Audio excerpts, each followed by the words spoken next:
हमारे साथ इस वक्त न्यूयॉर्क से मनीष झा लगातार बने हुए हैं। मनीष, आप कुछ दिनों से वहां पर मौजूद हैं।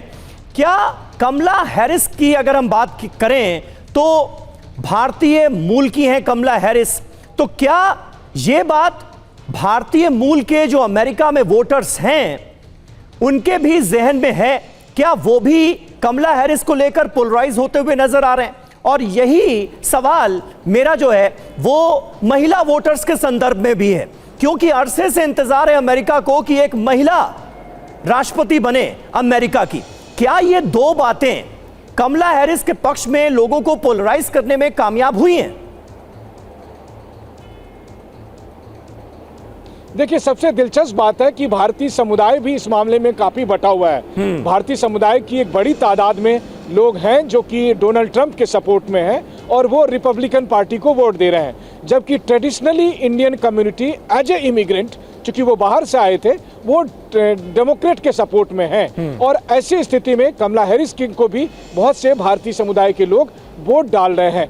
अब देखिए, सबसे बड़ी बात यह है कि भारतीय समुदाय के लोगों की संख्या बहुत कम है उस तुलना में, लेकिन बहुत इन्फ्लुएंस है, यानी कि उन लोगों ने चुनाव में काफ़ी फंडिंग किया है, या कुछ जगह पर, कुछ पॉकेट में जहां पर वो रह रहे हैं वहां पर वो बड़ी तादाद में एक जगह रहते हैं तो कई जगह वो डिसाइसिव हो सकते हैं। लेकिन चूंकि अमेरिका की चुनावी प्रक्रिया ही इतनी जटिल है कि वैसी स्थिति में अभी फिलहाल ऐसा लगता है कि भारतीय समुदाय बहुत हद तक दोनों पक्ष में किसको जिताया जाए इस पर बहुत ज़्यादा कारक साबित नहीं होता है। अब आप सोचिए ना कि एक छोटा सा उदाहरण मैं दूं, दिल्ली में 7 सीट है। बहुत बार ऐसा होता है कि दिल्ली में मान लीजिए 5 सीट एक पार्टी को चली गई, 2 सीट दूसरी पार्टी को चली गई, तो दोनों अपनी अपनी सीट रख लेंगे। लेकिन यहाँ वो नहीं है। यहाँ पर जिसको अगर 4 सीट मिल गई और दूसरे को 3 सीट मिल गई तो 3 सीट वाले को भी अपनी सीट उनको देना होगा और 7-0 से वो निकल जाएगा। तो इस तरह की जब इलेक्टोरल कॉलेज है यहाँ पर, वही वजह से अमेरिकी चुनाव की प्रक्रिया बेहद मुश्किल हो गया है। एक खास बात और है, 50 साल पहले हमने दुनिया को भारत की पहली प्रधानमंत्री, महिला प्रधानमंत्री के तौर पर इंदिरा गांधी दे दिया था। 2 महिला राष्ट्रपति हमने दे दिया है। मौजूदा राष्ट्रपति हमारी महिला है। लेकिन अमेरिका जो खुद को सुपर पावर कहता है, इतना टेक्नोलॉजी में आगे खुद को बताता है, 250 साल का करीब उनका चुनावी इतिहास है और अब तक उन्हें कोई एक सुटेबल कैंडिडेट महिला नहीं मिली जिनको वो राष्ट्रपति बनाएंगे। तो यही अमेरिकन लोगों की जो ये सोच है, ये जो आप कंजर्वेटिव सोच है, इन सब से अलग, चूंकि आपने कहा कि कमला हैरिस बतौर महिला, ये बात सच है कि आज की तारीख में कमला हैरिस के पक्ष में महिलाएं काफी समर्थन में जुटी हैं। और यही ट्रंप के लिए सबसे मुश्किल है कि अगर महिला फैक्टर चला तो ट्रंप को दिक्कत होगी। लेकिन अगर ट्रंप जैसा सबको कहते हैं कि बाहरी लोग आएंगे तो आप जितने गोरे लोग हैं उनके लिए खतरा है, अगर ये बात चल गई तो फिर ट्रंप के लिए बल्ले बल्ले है। बिल्कुल मनीष, बने रहे आप हमारे साथ। ये बहुत महत्वपूर्ण पहलू है इस बार के चुनावों के मद्देनजर। वहीं अमेरिका में 5 नवंबर को चुनावी तारीख है, लेकिन इस तारीख से कई दिन पहले से ही मतदान शुरू हो जाता है। इसे अर्ली वोटिंग कहते हैं। अर्ली वोटिंग में किसका पक्ष है मजबूत, आइए आपको ये बताते हैं, क्योंकि ये भी बहुत इंपॉर्टेंट पहलू है। अर्ली वोटर्स किसके खेमे में? 15 करोड़ वोटर्स में से 8 करोड़ वोटर मतदान कर चुके हैं। अर्ली वोटिंग में डोनाल्ड ट्रंप को बढ़त का अंदेशा है। अर्ली वोटर्स पर डोनाल्ड ट्रंप की पार्टी ने इस बार खास ध्यान दिया है। अंतिम दिन के मतदान में वोटर्स के स्विंग होने का खतरा है। तो यह भी एक बहुत इंपॉर्टेंट फैक्ट है जिसे आपको नजरअंदाज नहीं करना चाहिए। वहीं अमेरिकी चुनावों में ट्रंप और कमला के साथ साथ 2 और लोगों का भविष्य भी दांव पर लगा है। यूक्रेनी राष्ट्रपति ज़ेलेंस्की और दुनिया के सबसे अमीर इंसान इलॉन मस्क। जीत हार का ज़ेलेंस्की और मस्क पर क्या असर पड़ेगा, आइए अब आपको यह भी दिखाते हैं।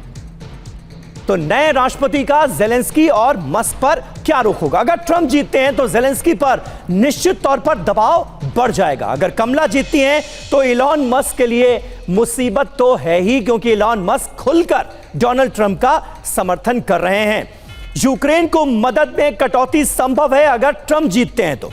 अगर कमला जीतती हैं तो कानूनी संकट में वो फंस सकते हैं, ये भी अहम है। नेटो पर दबाव संभव है अगर ट्रंप जीते तो। वहीं अगर कमला जीती तो युद्ध क्षेत्र में स्टारलिंक के इस्तेमाल पर विवाद जरूर होगा, यह भी तय मानिए। और अमेरिका में कैसे होता है राष्ट्रपति चुनाव, अब आपको इसका पूरा प्रोसेस समझाते हैं। अमेरिका के राष्ट्रपति पद के लिए चुनाव हर 4 साल में नवंबर में होता है। नवंबर का पहला मंगलवार। चुनाव से 1 साल पहले ही इसकी प्रक्रिया शुरू हो जाती है। अमेरिका में 2 मुख्य राजनीतिक दल डेमोक्रेट्स और रिपब्लिकन हैं, जिनके उम्मीदवार ही चुनावी अभियान की शुरुआत करते हैं। अमेरिकी चुनाव के कुल 4 चरण हैं। आपको एक एक कर इन चरणों के बारे में बताते हैं। पहले चरण में प्राइमरी और कॉकस राउंड होते हैं। ये 2 ऐसे चरण हैं जिससे लोग राज्यों और राजनीतिक दलों को राष्ट्रपति पद के उम्मीदवार चुनने में मदद करते हैं। इन दोनों का अपना अपना महत्व है।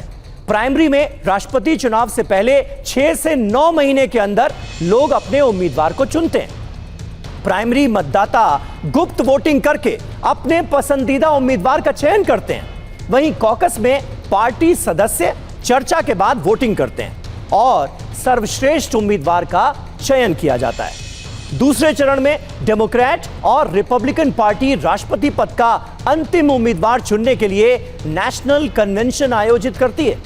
प्राइमरी और कॉकस के दौरान चुने गए प्रतिनिधि अपने पसंदीदा उम्मीदवारों का यहां समर्थन करते हैं। सम्मेलन के अंत में पार्टी राष्ट्रपति पद के उम्मीदवार का ऐलान कर देती है। इसके बाद राष्ट्रपति पद के उम्मीदवार लोगों का समर्थन हासिल करने के लिए पूरे देश में प्रचार करते हैं। तीसरे चरण में राष्ट्रपति पद के लिए आम चुनाव होता है। आम चुनावों में अमेरिका के हर राज्य के लोग राष्ट्रपति और उपराष्ट्रपति दोनों के लिए वोट करते हैं। लोग अपने वोट के जरिए इलेक्टर चुनते हैं। हर राज्य की जनसंख्या के आधार पर उसके इलेक्टर तय होते हैं। कुल मिलाकर 538 इलेक्टर चुने जाते हैं। आम चुनाव के बाद इलेक्टर अपने वोट से राष्ट्रपति चुनता है। चौथे चरण में इलेक्टोरल कॉलेज की प्रक्रिया को अंजाम दिया जाता है। अमेरिका में राष्ट्रपति और उपराष्ट्रपति का चुनाव सीधे जनता नहीं करती।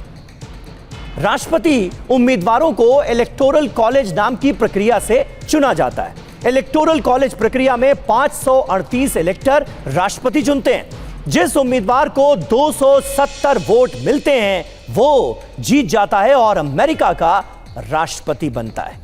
यह है पूरा प्रोसेस, पूरी प्रक्रिया।